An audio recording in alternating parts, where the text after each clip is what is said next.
আমন্ত্রণ জানাচ্ছি এটি নিউজের রোজ রাতে নিয়মিত আয়োজন নিউজ গ্যালারি। আপনারা দেখছেন দি একমি ল্যাবরেটরিজ লিমিটেডের সৌজন্যে আমরা কথা বলতে চাই করোনা ভাইরাস পরিস্থিতি নিয়ে। কিন্তু এমন এক সময় এই বিষয়ে আলাপ করতে এলাম যখন ঘূর্ণিঝড় আম্পান সেটি বাংলাদেশের সাতক্ষীরার ওপর দিয়ে এই মুহূর্তে বাংলাদেশের ভূখণ্ড অতিক্রম করতে শুরু করেছে এবং এটি ক্রমশ আরও উত্তর দিকে অগ্রসর হয়ে কিছুটা বৃষ্টি ঝরিয়ে এবং ধীরে ধীরে হয়তো দুর্বল হয়ে পড়বে এবং স্থল নিম্নচাপে পরিণত হবে। আমরা দেখছি যে ঘূর্ণিঝড়ের প্রভাবে সারা বাংলাদেশেই হালকা থেকে মাঝারি বৃষ্টি হচ্ছে এবং যথারীতি সাগর উত্তাল রয়েছে। আমরা ক্ষয়ক্ষতির খবরাখবর এখনও বিস্তারিত আকারে পাইনি, চেষ্টা করব সেগুলো আমাদের হাতে এলে আপনাদের কাছে জানিয়ে দিতে।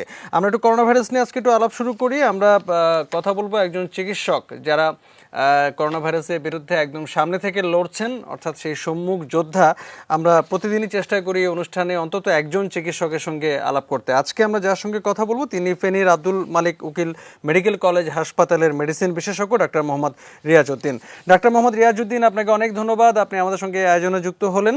অনেকগুলো প্রশ্ন আপনার কাছে আছে পর্যায়ক্রমে, তবে প্রথমে একটু শুনবো যে গত কয়েক মাসে আমরা করোনা ভাইরাস নিয়ে অনেক নতুন তথ্য জানলাম এর চিকিৎসার নানা পদ্ধতি, বিশেষ করে উপসর্গগুলো কিভাবে নতুন নতুন উপায়ে এটাকে প্রতিকার করা সম্ভব বা রোগীর যন্ত্রণা কষ্ট কিছুটা উপশম করা সম্ভব, এরকম অনেক তথ্য আমাদের কাছে এসছে।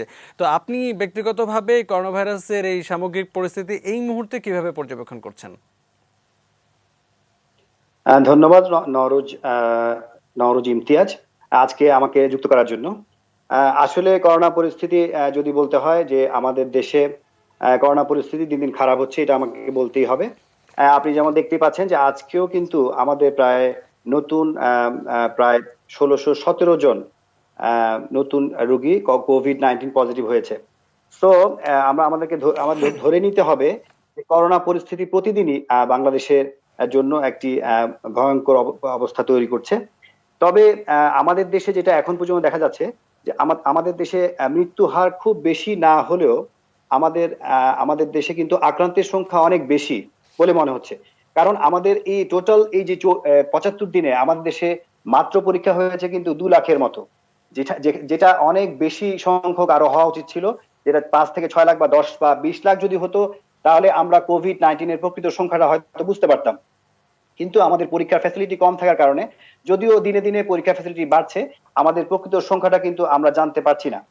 ফলে সাসপেক্টেড বা সন্দেহজনক কোভিড-19 রোগী কিন্তু অনেকেই আমাদের কাছে আসছেন এবং তারা কেউ কেউ মারাও যাচ্ছেন, কিন্তু আমরা ডিক্লেয়ার করতে পারছি না যে তারা কোভিড-19 এ আক্রান্ত কিনা। যেমন আমি যদি আজকের একটা কথাই শেয়ার করতে চাই। জাস্ট 1 ঘন্টা আগে আমাদের একজন চিকিৎসক, আমাদের একজন কলিগ, তিনি সহকারী অধ্যাপক আব্দুল মালিক মেডিকেল কলেজে, তিনি সরাসরি করোনা রোগীদের চিকিৎসার সাথে যুক্ত ছিলেন।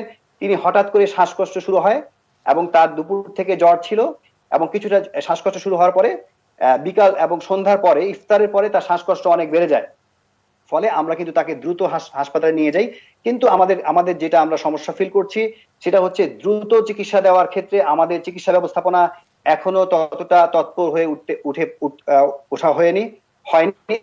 এবং আমাদের সেই ধরনের ইকুইপমেন্টস বা সেই ধরনের জনবল ওইভাবে এখনো ট্রেইনড আপ হয়নি, যে জন্য আমরা খুব দ্রুত চিকিৎসা দিতে এখনো হিমশিম খেয়ে যাচ্ছি। জি, এটা একটা বিষয় যেটি হয়তো আমাদের নীতি নির্ধারক বা স্বাস্থ্য ব্যবস্থাপকরা হয়তো এই বিষয়ে আরো গুরুতর মনোযোগ দেবেন। একটা বিষয়টা আপনার কাছে আজকে একটু শুনবো যে আমরা ঘরে থাকার কথা বলছি, আমরা বলছি যে স্বাস্থ্যবিধি, বিশেষ করে হাত পরিষ্কার করা কিছুক্ষণ পর পর এবং নাকে মুখে অপরিচ্ছন্ন হাত দিয়ে স্পর্শ না করা, এরকম অনেক স্বাস্থ্যবিধির কথা বলা হচ্ছে।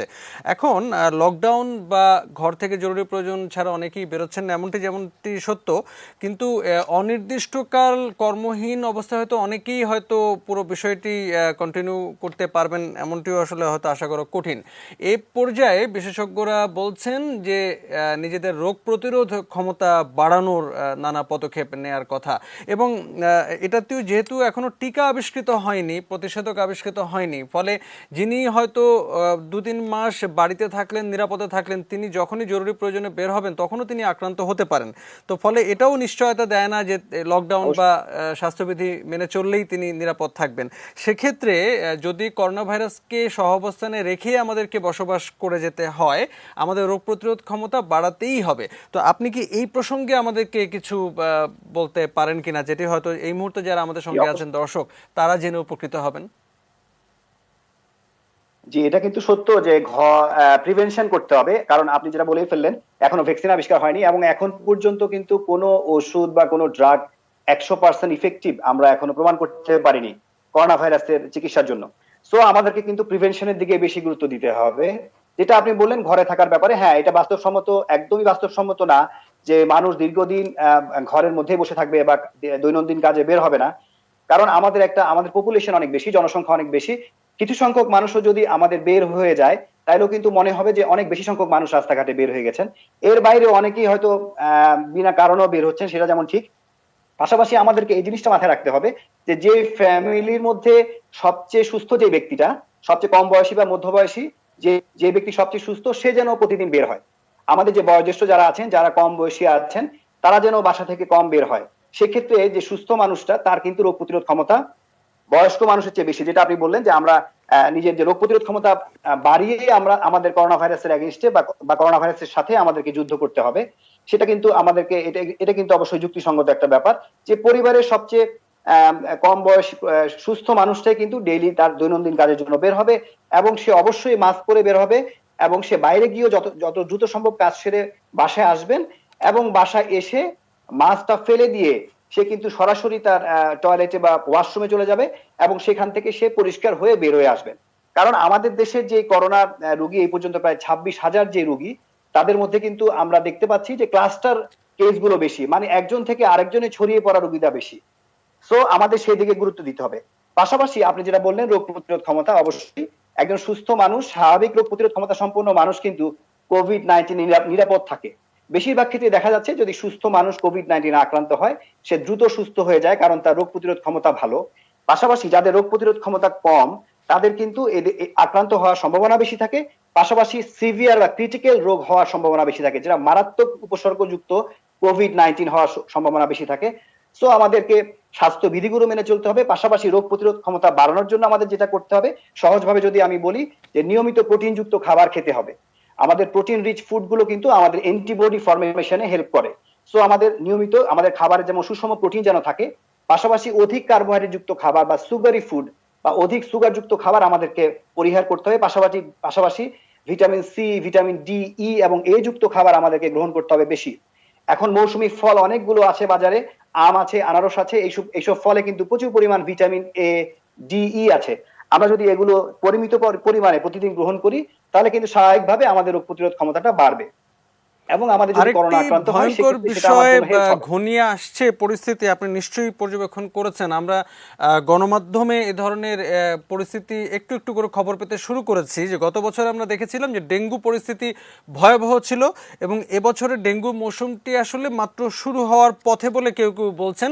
এবং এরই মধ্যে আমরা শুনছি যে ঢাকা শহরে কোনো কোনো এলাকায় অনেক মানুষ ডেঙ্গুতেও আক্রান্ত হচ্ছেন এবং তাদের কেউ কেউ হয়তো করোনা ভাইরাসও পজিটিভ হয়ে থাকতে পারেন। ফলে এটি যদি দুটো ডেঙ্গু এবং করোনা দুটোই যদি আসলে খুব ভয়াবহ আকার নেয়, তাহলে পরিস্থিতি কি দাঁড়াবে এবং তখন আমাদের সুরক্ষা ব্যবস্থা কেমন হওয়া উচিত, সে বিষয়ে কি আপনি কিছু যোগ করবেন কিনা? দেখেন, এটা কিন্তু বাস্তবসম্মত একটা প্রশ্ন করেছেন। কারণ আমরা কিন্তু অলরেডি প্রেডিক্ট করছি যে আমাদের যে হারে করোনা রোগী যোগ হচ্ছে, আমাদের জুলাই বা আগস্ট নাগাদ আমাদের প্রতিদিন 5 থেকে 7 হাজার বা 10 হাজার পরিমাণ করোনা রোগী কিন্তু কোভিড-19 পেশেন্ট আমাদের পজিটিভ হতে পারে বা এগুলো আমরা ডিটেক্ট করতে পারি। সেক্ষেত্রে পাশাপাশি যদি ডেঙ্গু পরিস্থিতি গত বছরের মতো হয়, সেক্ষেত্রে পরিস্থিতি সামাল দেওয়া আমাদের পক্ষে অসম্ভব হয়ে যেতে পারে। কারণ আমাদের অলরেডি যে কোভিড-19 পেশেন্ট নিয়েও আমাদের কিন্তু অনেক রকম অভিযোগ সামনে আসছে। আমাদের চিকিৎসকরা অনেক বেশি আক্রান্ত হয়ে যাচ্ছেন, আমাদের রোগীরাও অনেক বেশি আক্রান্ত হচ্ছেন। কারণ চিকিৎসকরা আজকে পর্যন্ত যদি আমি ডাটা দেই, প্রায় 800 চিকিৎসক অলরেডি আক্রান্ত হয়েছেন এবং হেলথ রিলেটেড যে ওয়ার্কার আছেন, তারা প্রায় 1,000 থেকে 1,500 আক্রান্ত হয়েছেন। সো পাশাপাশি চিকিৎসকরা যেভাবে আক্রান্ত হচ্ছেন, চিকিৎসকদের মনোবল যদি দুর্বল হয়ে যায়, চিকিৎসা যদি ফ্রন্ট লাইনে থাকতে না চান বা তাদের যদি সেফটি গিয়ার বা সেফটি যেসব পার্সোনাল প্রোটেক্টিভ ইকুইপমেন্ট গুলো যথাযথভাবে প্রয়োগ করা না দেয়া না হয়, সেক্ষেত্রে পরিস্থিতি আরো খারাপ হবে বলে আমি ধারণা করি। পাশাপাশি কোভিড-19 এবং সাথে ডেঙ্গু ইনফেকশন বা ডেঙ্গু হ্যামোরেজিক ফিভার একসাথে কিন্তু হতে পারে। সো সেক্ষেত্রে আমাদের সেই সক্ষমতা কিন্তু আছে বলে আমার কাছে মনে হয় না। সো এখন আগে থেকেই আমাদের সেটা নিয়ে অবশ্যই হোমওয়ার্ক করা উচিত, আমাদেরকে ভাবতে হবে যে কি পরিমাণ করোনা রোগী আমাদের হতে পারে এই 2-3 মাসের মধ্যে। পাশাপাশি ডেঙ্গু যদি আউটব্রেক হয় সেক্ষেত্রে আমরা সেটা কিভাবে ম্যানেজ করব এটা নিয়ে জরুরি ভিত্তিতে আমাদেরকে হোমওয়ার্ক করা উচিত। নিশ্চয়ই আমাদের স্বাস্থ্য ব্যবস্থাপক এবং নীতি নির্ধারকরা এই বিষয়টি এখনই ভেবে ফেলবেন এবং প্রয়োজনীয় পদক্ষেপ নেবেন। আপনাকে অনেক ধন্যবাদ ডাক্তার রিয়াজউদ্দিন, আমাদের সঙ্গে আপনি এই আলোচনায় যুক্ত হলেন। জি ধন্যবাদ। জি, কথা বলছিলাম আব্দুল মালিক উকিল মেডিকেল কলেজ হাসপাতাল ফেনী থেকে মেডিসিন বিশেষজ্ঞ ডাক্তার মোহাম্মদ রিয়াজউদ্দিন। তিনি বলছিলেন এখনকার করোনা ভাইরাস পরিস্থিতিতে স্বাস্থ্যবিধি এবং কি কি করণীয় সে বিষয়ে তিনি বলছিলেন। আমরা আরও অতিথির সঙ্গে যুক্ত হব, তবে ছোট্ট বিরতি নিয়ে ফিরতে চাই, সঙ্গে থাকবেন।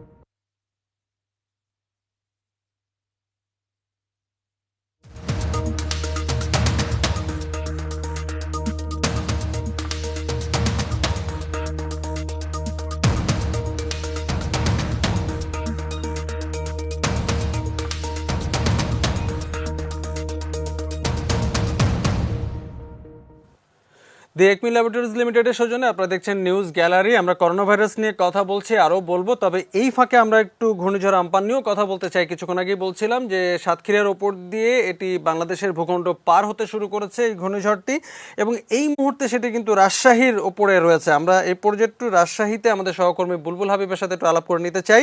বুলবুল হাবিব, নিশ্চয়ই শুনছেন, আমরা একটু শুনবো যে এই মুহূর্তে রাজশাহীর কি পরিস্থিতি, আবহাওয়ার খবর এবং দুর্যোগ এবং অন্যান্য ক্ষয়ক্ষতি এড়াতে সেখানে কি প্রস্তুতি। লাইনটি কেটে গেছে, আমরা বুলবুল হাবিবকে যোগাযোগ করার আবার চেষ্টা করছি। আমরা যথাসময় পেলে তাকে নিশ্চয়ই আবারও ধরবো। আমরা চলে যাই আবার করোনা ভাইরাস পরিস্থিতিতে। আমরা যেটি কথা বলছিলাম একজন চিকিৎসকের সঙ্গে, যাদের কথাই আমরা একটু বেশি বেশি শুনছি কিভাবে সুরক্ষা প্রস্তুতি নিতে হবে। পাশাপাশি এই করোনা ভাইরাসের কারণে বিশ্বজুড়ে যে অর্থনৈতিক একটি স্থবিরতা তৈরি হয়েছে এবং বহু মানুষ কর্মহীন হয়ে পড়েছেন, এবং যারা দৈনিক ভিত্তিতে মজুরির ভিত্তিতে যারা কাজ করেন তারা কিন্তু কর্মহীন হয়ে পড়ার কারণে তাদের এক ধরনের আর্থিক সংকট তারা মোকাবেলা করছেন। এরকম পরিস্থিতিতে অনেকগুলো স্বেচ্ছাসেবী সংগঠন এগিয়ে এসেছে এবং তারা কিন্তু এই দুর্গত মানুষদের পাশে এসে দাঁড়িয়েছে। তাদের নিত্য প্রয়োজনীয় খাবার দাবার এবং অন্যান্য প্রয়োজনীয় জিনিস এবং নগদ অর্থ সহায়তা তারা দিচ্ছে। এরকম অনেক সংগঠনের কথা আমরা সামাজিক যোগাযোগের মাধ্যম এবং গণমাধ্যমে নিয়মিত দেখছি, তাদের তৎপরতার কথা। আজকে আমরা একটু কথা বলতে চাই ইউনাইটেড গ্রুপ অফ বাংলাদেশ, সংক্ষেপে ইউজিবি, এই সংগঠনটির বিষয়ে। সংগঠনটি মূলত একজন অস্ট্রেলিয়া প্রবাসী বাংলাদেশি ব্যবসায়ীর উদ্যোগে এতদিন পরিচালিত হতো। এটি সাম্প্রতিক সময়ে একটু তাদের কলেবর এবং কাজের পরিধিটি বড় করেছে। এই সংগঠনের যিনি প্রতিষ্ঠাতা, তিনি বাংলাদেশি ব্যবসায়ী, অস্ট্রেলিয়াতে তিনি থাকেন, তিনি বি খন্দকার। আমরা তার সঙ্গে আজকে একটু আলাপ করতে চাই। বি খন্দকার, অনেক ধন্যবাদ, আপনি আমাদের সঙ্গে আলোচনায় যুক্ত হচ্ছেন। একটু আপনাকে প্রথমেই এক ধরনের সাধুবাদ জানাই যে আপনার সংগঠন, আপনার উদ্যোগে বহু মানুষ এর মধ্যে উপকৃত হয়েছেন, তাদের কাছে ত্রাণ এবং অন্যান্য সামগ্রী আপনারা পৌঁছে দিচ্ছেন। তো আপনাদের সংগঠনের কার্যক্রম সম্পর্কে সাম্প্রতিক সময়, বিশেষ করে গত 2-2.5 মাসে যে পরিস্থিতি আমরা মোকাবেলা করছি, সেই কার্যক্রম সম্পর্কে যদি আমাদেরকে একটু বিশদ ধারণা দেন। জি ধন্যবাদ আপনাকে। তো কার্যক্রমটা এটা কোভিড-19 থেকে শুরু হয়েছে মূলত। তার আগে আমি ব্যক্তিগত পর্যায়ে করে আসছিলাম। তো যখন আসলে আমি নিজের থেকে যখন আমি দেখলাম যে বাংলাদেশের এই কোভিড-19 এর কারণে হাজার হাজার মানুষ বেকার হয়ে গিয়েছে, তাদের কাজ নেই, কিছু নেই, তো সেই মুহূর্তে আসলে তারা কিছু খুঁজে পাচ্ছে না করার জন্য। আর দ্বিতীয়ত হচ্ছে যে আপনার এই কোভিড-19 এর কারণে বিশ্বে যেভাবে ইকোনমি, আপনার জিডিপি নেমে যাচ্ছে, এখানে আসলে আমাদের ইমিডিয়েটলি কোনো একটা অ্যাকশনের দরকার ছিল। তো আমাদের সরকার থেকে যথেষ্ট পরিমাণ সাপোর্ট আসছে।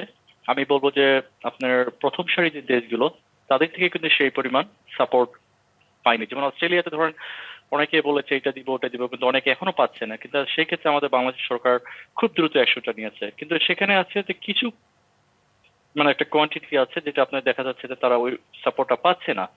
তো তখন আমি চিন্তা করলাম যে এই বেকারদেরকে নিয়ে যদি একটা আমরা কাজ শুরু করতে পারি এবং কাজে লাগাতে পারি, তখন আমরা করবো। তো আমি একটু রিসার্চ করে দেখলাম যে কোভিড-19 অ্যাবাউট লোয়ার ক্লাস যদি ধরেন 80 to 90% তাদের এফেক্ট হয়েছে ফাইন্যান্সিয়ালি, মিডল ক্লাস অলমোস্ট 70% হয়ে গিয়েছে। বড় বড় কারখানা বন্ধ, হাজার হাজার মানুষ ঘরে বসে আছে, তাদের কাজ নেই। তো আমার মূল উদ্দেশ্যটা ছিল যে তাদেরকে নিয়ে যদি একটা কিছু করা যায়, আমরা টেকনোলজিকে কাজে লাগিয়ে যে জিনিসটা দ্রুত একটা কাজে নিয়ে আসবো। তো তখন আমি হিসাব করে দেখলাম যে অ্যারাউন্ড 35% মানুষ আছে যারা ফ্রি এবং ত্রাণে একটু সমস্যা হচ্ছে, আর 5% আছে যারা একটু স্ট্রাগল করছে, হুইচ ইজ 18 কোটি থেকে যদি ধরি 90 লাখের মতো মানুষ যারা একটু এখনো স্ট্রাগল করছে। তো তখন আমি একটা প্ল্যান করলাম যে আমরা যদি একটা ক্রাউড ফান্ডিং, পাবলিক ফান্ডিং একটা ব্যবস্থা করি, সেটা হচ্ছে যে আমরা বাংলাদেশে 18 কোটি জনগণ, তো সেখান থেকে যদি আমরা 90% ধরলাম যে টাকা পয়সা নেই, কিন্তু 10% মানুষ যদি মাসে 100 টাকা করে দেয়, তো সেই ক্ষেত্রে 1000 কোটি টাকার উপরে একটা ফান্ড ক্রিয়েট হবে, যেটা দিয়ে তাদের নিজস্ব এলাকাতে সাপোর্ট দিতে পারবে। তো আমরা ইতিমধ্যে ইউজিপি মোহাম্মদপুর থেকে কাজ শুরু করে দিয়েছি। তো মোহাম্মদপুরের ক্ষেত্রে হচ্ছে যেমন 4.5 লক্ষ জনগণ বর্তমান আছে। তো সেখান থেকে যদি আমাদের 50,000 মানুষও মাসে 100 টাকা করে দেয়, তো সেখানে আপনার 50 লক্ষ টাকার উপরে মাসে চলে আসবে, যেটা দিয়ে মিডল ক্লাস যারা একদম মুখ খুলতে পারছে না, বাইরে যেতে পারছে না, তাদেরকে আমরা সহযোগিতা দিতে পারবো আর কি। তো আনটিল নাও আমি আমার নিজের ব্যক্তিগত ফান্ড দিয়ে কাজ করে আসছি। এটার উদ্দেশ্য ছিল একটাই, যে আমার মতো যদি একটা সাধারণ প্রবাসী ছোট একটা মানুষ যদি এতটুকু করতে পারে, তো আই বিলিভ আরো আমার থেকে অনেক হাজার গুণ ভালো অবস্থা অনেক মানুষ আছে যারা আমাকে দেখে যদি একটু মানে ইন্টারেস্ট যদি তারা এগিয়ে আছে, তাহলে হয়তো আমাদের দেশে অনেকটা উপকৃত হবে সবাই মিলে। এটা অবশ্যই আমরাও সেটি প্রত্যাশা করি যে আপনি যে উদ্যোগটি নিয়েছেন, আপনাকে দেখে নিশ্চয়ই আরো অনেক সামর্থ্যবান মানুষ তারাও হয়তো উৎসাহিত হবেন, এগিয়ে আসবেন বিপদাপন্ন মানুষের সাহায্যে।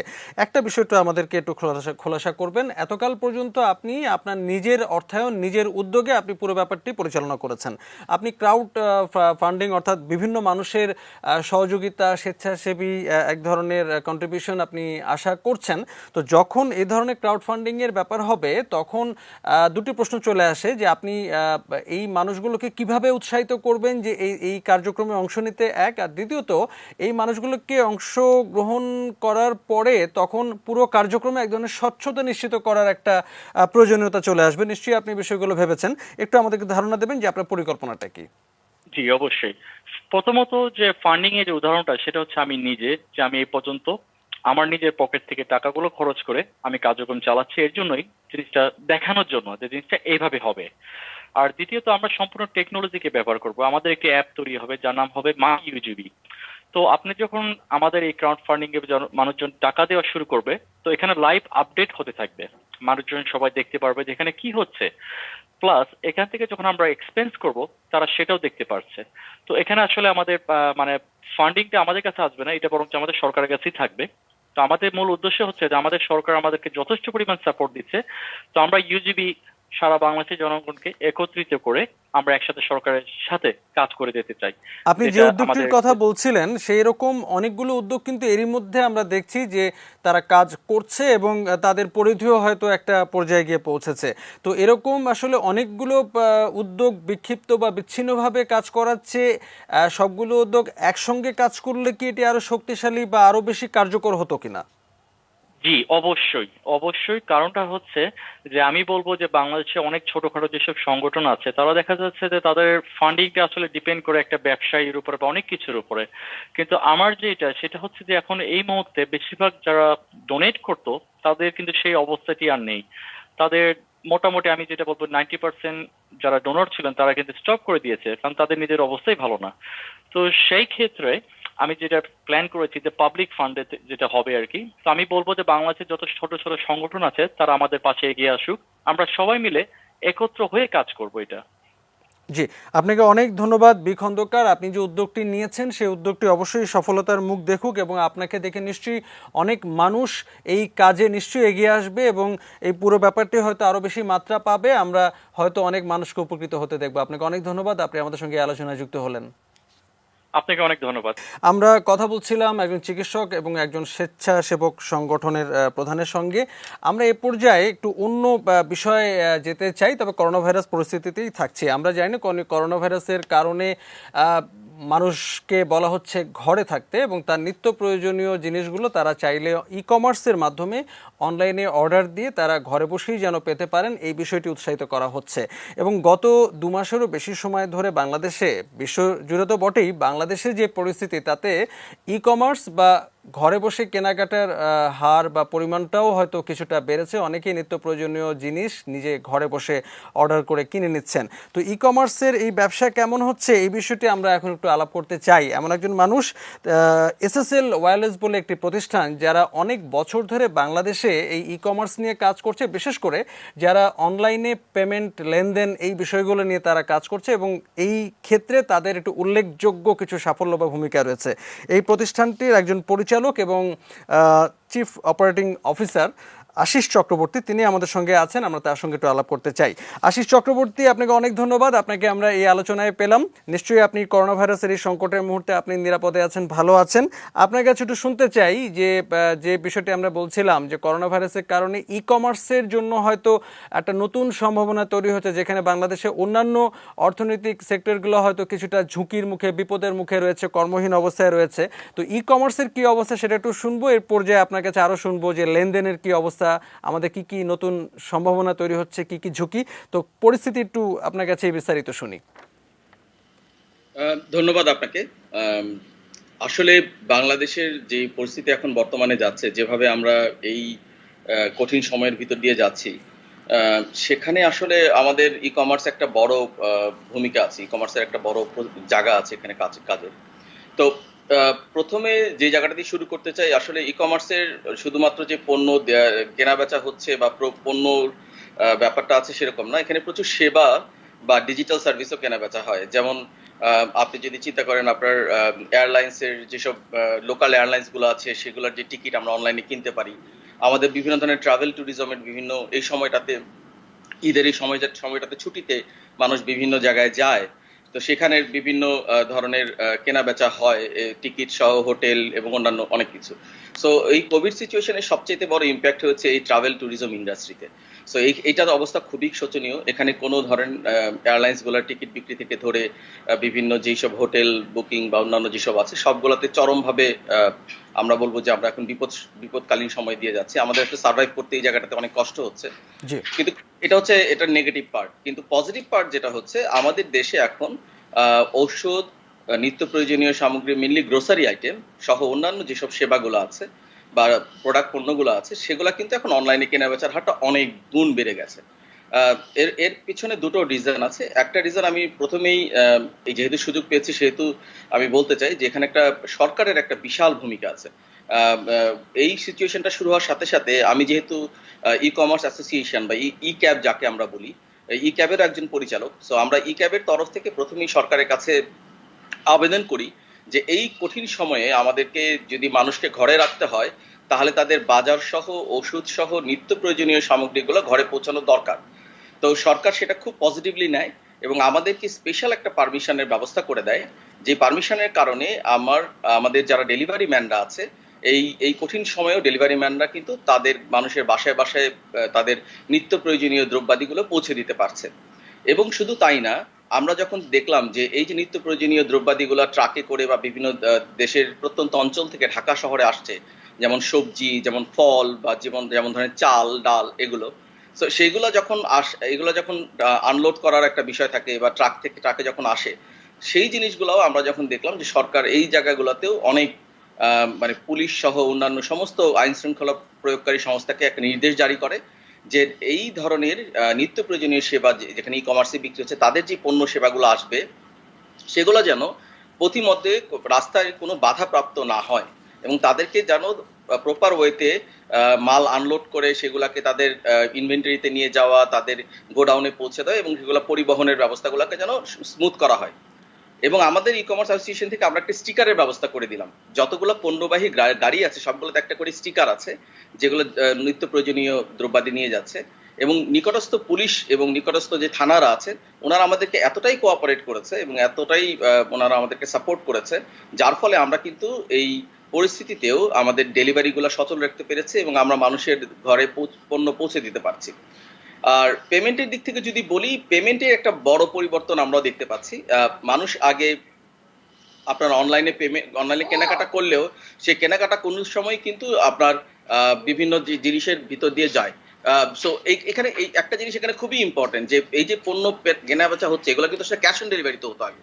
তো ক্যাশ অন ডেলিভারিটা মানুষ করতো, তার একটা বড় রিজন যেটা ছিল যে ক্যাশ অন ডেলিভারিটা কিন্তু কোনো অবস্থাতেই আপনার অনলাইন পেমেন্টের আমি বলবো যে হতো না। এটা আসলে ওই ফিজিক্যালি যখন ডেলিভারিটা হতো তখন মানুষ তাদের ক্যাশ দিয়ে তারা পণ্যের মূল্য পরিশোধ করতো। এই জিনিসটা কিন্তু এখন মানুষের মধ্যে এসছে, কারণ টাকা একটা বড় কারণ হতে পারে মানুষের এই ভাইরাস ছড়ানোর একটা উপায় হিসাবে।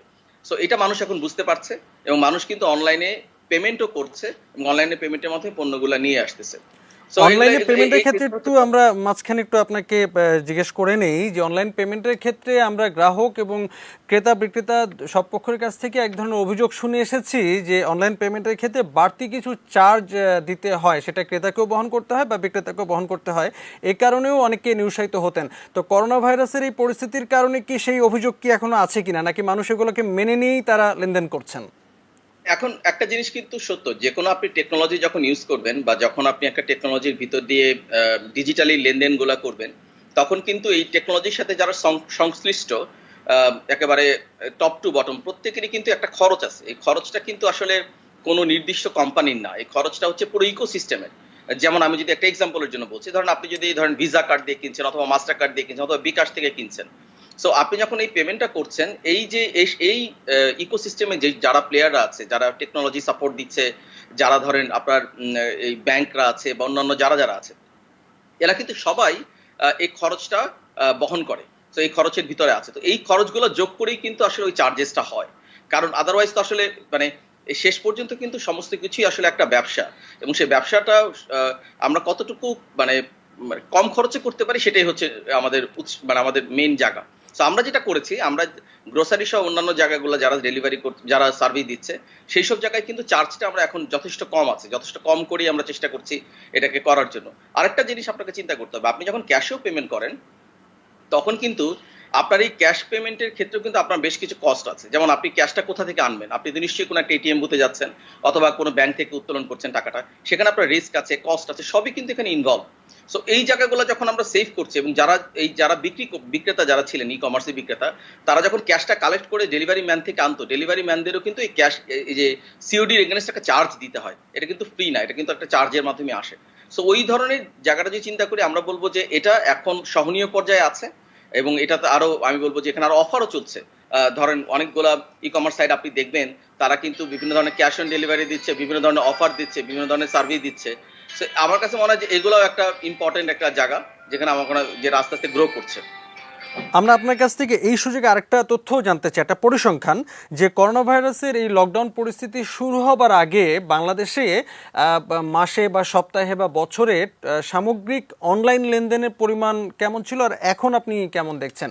আবার এটাকে যদি আপনি একটু ভেঙেও দেন আমাদেরকে বোঝার সুবিধার জন্য, যে আপনি বলছিলেন যে পর্যটন বা অন্যান্য সেবা সংশ্লিষ্ট খাতের পণ্যগুলোর বিক্রি যেমন একেবারেই এখন বন্ধ অবস্থায় রয়েছে, তো এখানে কিরকম আগে লেনদেন হতো, এখন তো যদি একেবারেই কমে গিয়ে থাকে, আবার অন্যদিকে পণ্যের ক্ষেত্রে বেড়েছে, সেটিই বা কত হয়েছে? এই পরিসংখ্যান, এই তুলনামূলক চিত্রটা যদি আমাদের সঙ্গে একটু শেয়ার করেন। রাইট, এখানে আমি একটু অন্যভাবে জিনিসটাকে ব্যাখ্যা করার চেষ্টা করি। ধরেন আপনার একটা এয়ারলাইন্সের টিকিট অথবা একটা যদি ধরেন একটা মানে যদি অভ্যন্তরীণ ফ্লাইট বলেন অথবা ইন্টারন্যাশনাল ফ্লাইট বলেন অথবা একটা হোটেলের ভাড়া, এগুলোর কিন্তু অ্যামাউন্ট গুলো অনেক বড় বড় হয়। এগুলো কিন্তু অ্যাভারেজ টিকিট সাইজ অনেক বড়। ধরেন একটা প্লেনের টিকিটের অ্যাভারেজ টিকিট সাইজ হয়তো 15,000 টাকা, তাই না? তো অ্যাটলিস্ট ধরেন আপনার আপ ডাউন যদি ক্যালকুলেট করেন 12,000-15,000 টাকার মতো একটা খরচ আসে। সেদিক থেকে আপনি যদি লোকালের কথা বলছি আমি, সেদিক থেকে যদি আপনি হোটেলের কথা চিন্তা করেন, একটা হোটেলে ভালো হোটেলে 3,000 থেকে শুরু করে এটা 10,000 পর্যন্ত হয় সাইজ। কিন্তু আপনি যদি গ্রোসারি পণ্যর দিকে তাকান, গ্রোসারি পণ্য কিন্তু আপনি এত টাকার হয় না। গ্রোসারি পণ্যের টিকিট সাইজ কিন্তু অনেক ছোট, যেখানে চাল ডাল আটা ময়দা সুজি অথবা সবজি আছে, সেখানে আপনার কিন্তু সাইজটা অনেক ছোট। সো ওই কম্পারিজন যদি আমি করি তাহলে দেখবেন যে নাম্বার অফ ট্রানজেকশন কিন্তু বেড়েছে। ধরেন আগে যদি ধরেন 100টা ট্রানজেকশন হতো, সেখানে হয়তো এখন ট্রানজেকশন প্রায় 150 হয়ে গেছে। কিন্তু যদি আপনি ভ্যালুতে ক্যালকুলেট করেন তাহলে ভ্যালুটা কিন্তু কমে গেছে অনেক।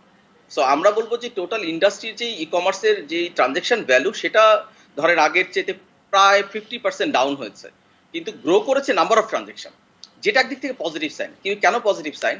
ধরেন এই যে নাম্বার অফ ট্রানজাকশন বেড়েছে, এই যে নতুন গ্রাহকরা নতুন ইউজাররা কিন্তু এটা এই প্র্যাকটিসটা শুরু করেছেন, অনলাইনে পেমেন্ট করার যে ব্যাপারটা শুরু হয়েছে, এটা কিন্তু গ্রো করবে, এটা কিন্তু আস্তে আস্তে অনেক উপরের দিকে যাবে এবং একটা কিন্তু অনেক বড় একটা পজিশনে পৌঁছাবে। কেন জানেন? কারণ এই সিচুয়েশনটা তো সবসময় এরকম থাকবে না, হয়তো আমরা ভালো সম্ভাবনা সামনে দেখছি।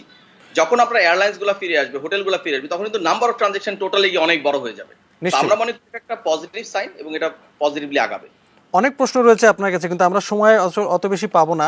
একটা বিষয় একটু আমাদেরকে বলবেন যে আমরা এরকমটি বলাবলি করছি বা সবাই বলছেন যে করোনা ভাইরাসের কারণে আমাদের জীবনযাত্রা সারা পৃথিবীর যে আমরা চিনতাম সেই চেনা পৃথিবীটা একেবারেই বদলে যাবে, নতুন কোনো জীবনযাপন, নতুন কোনো পৃথিবীতে আমরা আসলে ঢুকবো।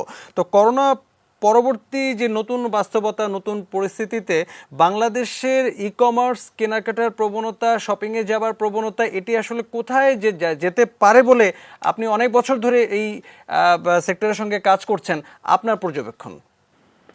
দেখেন, আমরা 25শে মার্চের দিকে যখন আমাদের লকডাউন বা সাধারণ ছুটি ঘোষণা হয়, তখন যে পৃথিবীটা আমরা ছেড়ে এসেছি, সেই পৃথিবীটাতে কিন্তু আমরা ফেরত যাব না। আসলে আমরা একটা নতুন পৃথিবীতে ফেরত যাচ্ছি।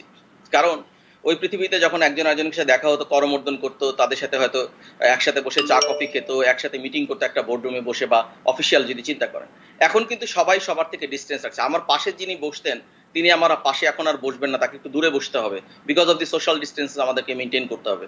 সো এই দিক থেকে এই পর্যবেক্ষণে যদি দেখি যে আসলে কিন্তু মানুষের সমস্ত ব্যবহারে, তার বাইরে বের হওয়ার পোশাক থেকে ধরে তার নিত্য প্রয়োজনীয় যেই কাজগুলো ওনারা করছেন, সমস্ত কাজেই কিন্তু ওনাদেরকে পরিবর্তন আনতে হচ্ছে।